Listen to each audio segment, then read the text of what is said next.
Bismillahirrahmanirrahim. Assalamualaikum warahmatullahi wabarakatuh. Apa kabar anak-anak kelas 7 MTS sendiri?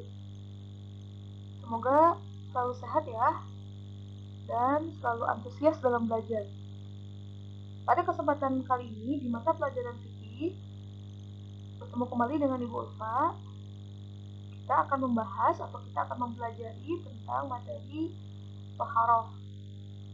Lebih detailnya yaitu tata cara yang ketiga setelah wudhu dan mandi untuk menghilangkan hadas kecil dan hadas besar. Tayamum di sini adalah sebagai pengganti toharoh dari hadas kecil dan hadas besar. Jika kita tidak bisa melaksanakan wudhu dan mandi, maka diganti dengan tayamum.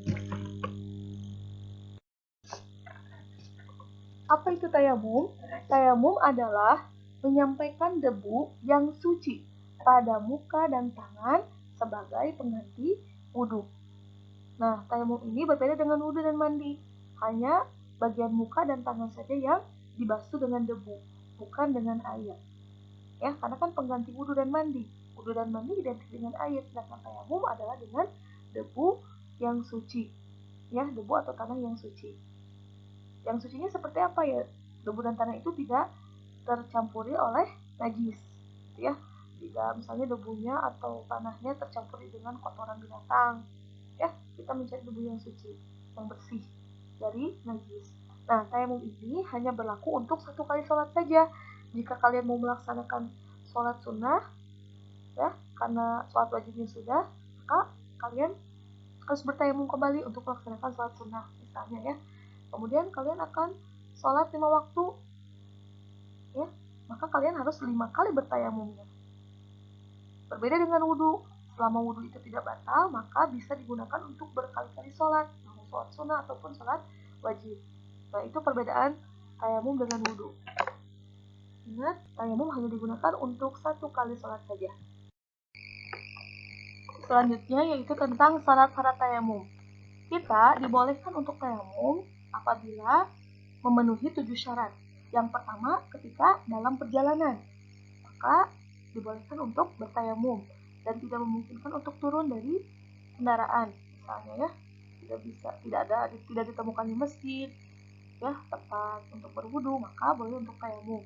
Yang kedua, sakit, ya, sakit di sini sakit yang misalnya tidak boleh kena air, ya, atau menimbulkan bahaya jika terkena air. Jika masih sakit dalam kondisi masih kuat untuk berwudu, silahkan untuk berwudu. Jika sudah tidak kuat untuk berwudu, maka boleh bertayamum. Dan yang ketiga adalah masuk waktu sholat. Syarat tayamum adalah ya setelah masuk waktu sholat, ya. Sama begitupun halnya dengan wudu. Yang keempat, tidak menemukan air, maka dibolehkan untuk bertayamum. Kita sudah mencari air kemana-mana tapi kita tidak menemukannya, maka bertayamumlah. Yang kelima, terhalang menggunakan air, ya. Terhalang menggunakan air di sini maksudnya ada airnya tapi airnya tidak suci, ya. Itu airnya tidak bisa dipakai untuk berwudu, maka boleh bertayamum. Yang keenam, airnya ada tapi tidak cukup, ya. Ada airnya hanya untuk misalnya untuk istinja, untuk cebok saja, tidak ada untuk berwudu, maka dibolehkan untuk bertayamum. Dan yang terakhir, yang ketujuh, syarat tayamum adalah ditemukannya atau adanya debu yang suci. Jelas, karena tayamum itu bersuci dengan debu, maka harus ada debunya. Bagaimana kita mau bertayamum jika tidak ada debunya? Nah, itu syarat yang harus kita penuhi ketika kita akan melaksanakan tayamum, ya. Pilih salah satu di antara 7 syarat tersebut. Jika ada satu syarat yang kita tidak bisa penuhi, maka dibolehkan untuk tayamum. Selanjutnya, hal-hal yang membatalkan tayamum. Sama halnya dengan wudu, hal-hal yang membatalkan tayamum ini sama dengan wudu. Yang pertama, keluar angin atau kentut. Yang kedua, BAB atau BAK. Yang ketiga, hilang akal, tidur nyenyak atau gila atau pingsan, maka batal tayamumnya, batal pula wudunya. Menyentuh kemaluan tanpa memakai alas, batal pula tayamumnya, batal juga wudunya. Bersentuhan lawan jenis, ya. Dan ada tambahan lagi untuk tayamum, ada 7. Kalau hal yang membatalkan wudhu kan ada 5. Kalau yang membatalkan tayamum itu ada 7. Tambahannya yaitu ditemukannya air. Nah, ketika kita menemukan air, maka tayamumnya jadi batal. Kita harus berwudhu. Nah, dan yang ketujuh, hilangnya penghalang. Penghalang yang menghalangi kita untuk tidak bisa berwudhu. Ya, jika sudah hilang, maka batal tayamumnya. Ya, hilang maksudnya hilang penghalang wudhunya atau penghalang tayamumnya. Maka tetap setelah hilang penghalang tayamumnya, laksanakan wudhu. Seperti itu. Sunnah dan rukun tayamum. Sunnah tayamum terbagi menjadi 3. Dalam bertayamum kita disunahkan untuk membaca basmalah. Yang kedua, kita disunahkan untuk mendahulukan anggota sebelah kanan, ya, muka sebelah kanan dan tangan sebelah kanan. Lalu yang ketiga, dilakukan beriringan, ya, tidak saling mendahului atau tertib, ya. Adapun rukun tayamum terbagi 4. Yang pertama, niat. Niat itu di dalam hati tidak usah dilafalkan dengan memakai nawaitu tayamum istilah hati sholat misalnya. Nah, namun jika ada teman kalian yang memakai niat tayamum, tidak apa-apa, kita hargai. Mereka memiliki pendapat tersendiri. Ya, kenapa kita tidak usah lafal niat? Karena niat itu pekerjaan dalam hati. Dan Rasulullah pun mencontohkan dalam hadisnya yang sahih itu ketika bertayamum cukup membaca basmalah saja, niat mau tayamum, tidak usah memakai nawaitu. Karena niat itu pekerjaan hati. Dengan kita melaksanakan tayamum itu berarti kita pun sudah berniat untuk menyucikan diri dari hadas, ya. Yang kedua, rukun tayamum adalah mengusap muka. Yang ketiga, mengusap tangan, dan yang terakhir adalah tertib, tidak saling mendahului. Itu diantara sunnah dan rukun tayamum yang harus kita ketahui dan yang harus kita bedakan.